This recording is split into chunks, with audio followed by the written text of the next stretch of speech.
KRS ಡ್ಯಾಂಗೆ ಅಡಿಗಲ್ಲು ಹಾಕಿದ್ದು ಟಿಪ್ಪು ಸುಲ್ತಾನ್ ಅಂತ ಎಚ್ ಸಿ ಮಹದೇವಪ್ಪ ಹೇಳಿಕೆಗೆ ಎಂ ಲಕ್ಷ್ಮಣ್ ಅವರು ಸಮರ್ಥನೆ ಮಾಡಿಕೊಂಡಿದ್ದಾರೆ.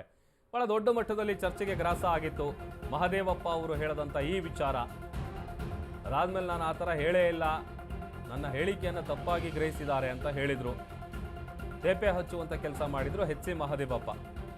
ಈಗ ಎಂ ಲಕ್ಷ್ಮಣ್ ಅವರು ಎಚ್ ಸಿ ಮಹದೇವಪ್ಪ ಹೇಳಿಕೆಯಲ್ಲಿ ಯಾವುದೇ ತಪ್ಪಿಲ್ಲ, 100ಕ್ಕೆ 100 ಸತ್ಯ ಅವರು ಹೇಳಿರೋದು. ಟಿಪ್ಪು ಸುಲ್ತಾನೇ ಅಡಿಗಲ್ ಹಾಕಿದ್ದು. ಕೆಆರ್ಎಸ್ ಅಣೆಕಟ್ಟು ಕಟ್ಟಿದ್ದು ಮೈಸೂರು ಮಹಾರಾಜರು. ಮೊದಲು ಅದೇ ಜಾಗದಲ್ಲಿ ಬ್ಯಾರೇಜ್ ಕಟ್ಟಿದ್ದು ಟಿಪ್ಪು ಸುಲ್ತಾನ್ ಅಂತ ಎಂ ಲಕ್ಷ್ಮಣ್ ಹೇಳಿದ್ದಾರೆ.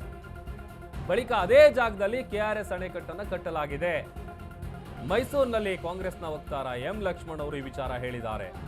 ಈ ಮೂಲಕ ಎಚ್ ಸಿ ಮಹದೇವಪ್ಪ ಅವರ ಹೇಳಿಕೆಯನ್ನ ಸಮರ್ಥನೆ ಮಾಡಿಕೊಂಡಿದ್ದಾರೆ ಎಂ ಲಕ್ಷ್ಮಣ್. ಹಾಗಾದ್ರೆ ಏನ್ ಹೇಳಿದ್ದಾರೆ ಎಂ ಲಕ್ಷ್ಮಣ್ ಅವರು, ಕೇಳಿಸ್ಕೊಳ್ಳೋಣ. ಕೃಷ್ಣರಾಜ ಸಾಗರ ಅನ್ನುವಂಥದ್ದು ಹೆಸರು ಆಮೇಲೆ ಬಂದಿದ್ದು. ಕೃಷ್ಣರಾಜ ಸಾಗರ ನಲ್ವಡಿ ಕೃಷ್ಣರಾಜ ಒಡೆಯವರು ಕಟ್ಟಿದ್ದ ಆದಮೇಲೆ. ಅದಕ್ಕೆ ಅರ್ಲಿಯರು ಟಿಪ್ಪು ಇದ್ದಾಗ the name of the dam was named as Mohi dam ಅಂತ. ಏನಂತ ಕರೀತಾರೆ ಪ್ಲಾನ್, ಮೋವಿ ಡ್ಯಾಮ್ ಅಂತ ಕರೀತಾ ಇದ್ರು. ಅದಕ್ಕೆ ಅಕ್ರಾಸ್ ದಿ ರಿವರ್ ಕಾವೇರಿ ಅಂತ ಭಾಳ ಸ್ಪಷ್ಟವಾಗಿ ಹೇಳಿದ್ರು ಇಲ್ಲಿ. ಸೊ ಇನಿಷಿಯಲಿ ಫೌಂಡೇಶನ್ ಲೇ ಮಾಡಿದ್ದು, ಸರ್ವೆ ಮಾಡಿ ಇದು ಸೂಕ್ತ ಸ್ಥಳ ಅಂತ ಗುರುತಿಸಿ ಫೌಂಡೇಶನ್ ಹಾಕಿದ್ದು, 6.5 TMCಗೆ ಫೌಂಡೇಶನ್ ಹಾಕಿದ್ದು ಟಿಪ್ಪು ಸುಲ್ತಾನೆ. ಹಿಸ್ಟ್ರಿ ಇದೆ sir, history we are not eradicating. 1794 AD ಇಲ್ಲಿ ನಾವು ಎಫತ್ ಅಂದ್ಬಿಟ್ಟು ಕಲ್ಲಿದೆ. ಇದನ್ನು ಈ ಕಲ್ಲು ಹಾಕಿರುವಂಥದ್ದು ನಾವಲ್ಲ, ಕೃಷ್ಣರಾಜ ಒಡೆಯರು. ಅಂದರೆ ಕೃಷ್ಣರಾಜ ಒಡೆಯವರಿಗೆ ಅವಮಾನ ಮಾಡ್ತಾ ಇದ್ದೀರಾ ನೀವು.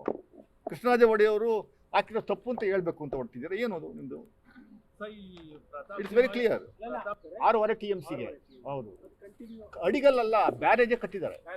ಬ್ಯಾರೇಜೇ ಕಟ್ಟಿ ಆಗ 1794 ಇಸ್ವಿಯಿಂದ ಇವರು ಸಾಯೋವರೆಗೂ ಆ ನೀರನ್ನು, ಸಾಯೋವರೆಗೂ ಅಲ್ಲ, 1911 ಇಸ್ವಿವರೆಗೂ ಆ ನೀರನ್ನು KR ನಗರ ಮತ್ತು ಶ್ರೀರಂಗಪಟ್ಟಣಕ್ಕೆ ಇರಿಗೇಷನ್ಗೆ ಉಪಯೋಗ ಮಾಡಿರುವಂಥದ್ದು ದಾಖಲೆಗಳಿದ್ದಾವೆ. ಅಲ್ಲ ಎಕ್ಸ್ಟೆಂಡ್ ಅಲ್ಲ, ತೆಗೆದ್ಬಿಟ್ಟು ಆ ಜಾಗದಲ್ಲಿ ಆ ಬ್ಯಾರೇಜ್ನ ಕಿತ್ತಾಕಿ ಡ್ಯಾಮ್ ಕಟ್ಟಿದ್ದಾರೆ. ಅಷ್ಟೇ, ಡ್ಯಾಮ್ನ ಕಟ್ಟುವಂಥ ಕೆಲಸವನ್ನು ಮಾಡಿದ್ದಾರೆ. ಅಲ್ಲೇ ಒಂದೇ ಒಂದು ಲೈನು ಎತ್ತಿ ಆ ಕಡೆ ಈ ಕಡೆ ವ್ಯತ್ಯಾಸ ಮಾಡಿಲ್ಲ ಅವರು. ಕೃಷ್ಣರಾಜ ಒಡೆಯರು ಈ ವಿಶ್ವೇಶ್ವರ ಅವರೆಲ್ಲ ಸರ್ವೆ ಮಾಡಿದ್ಮೇಲೆ yes this the correct place ಅಂತ ಆ ಜಾಗನ ಗುರುತಿಸಿ ಆ ಜಾಗನ ಸರ್ವೆ ಮಾಡಿ ಆಮೇಲೆ ಅದ್ರ ಮೇಲೆ ಡ್ಯಾಮ್ ಕಟ್ಟುವಂಥ ಕೆಲಸವನ್ನು ಮಾಡಿ. ಕೃಷ್ಣರಾಜ ಸಾಗರ ಅನ್ನುವಂಥದ್ದು ಹೆಸರು ಆಮೇಲೆ